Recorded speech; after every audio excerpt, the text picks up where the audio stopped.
Who is this boy? I don't know, but I can show you how to create this color isolation zoom effect in Premiere Pro in just 2 minutes.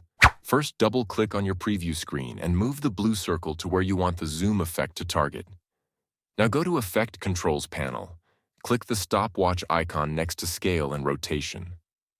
Move ahead 15 frames by holding the Shift key and hitting right arrow key 3 times. Then change the value of Scale to 130. Go to Effects panel. Search for Lumetri Color and add it to your image clip.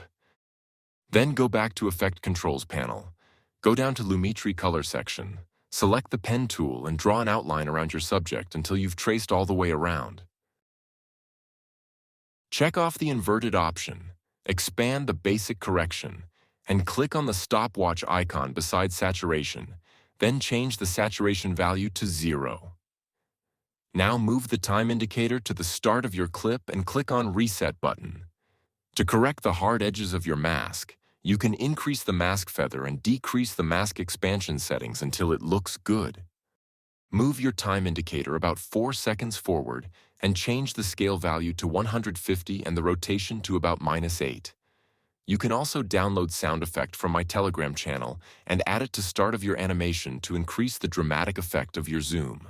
To support me, please hit the like button and subscribe to my channel for more tutorials. Wishing you all the best and see you in next video.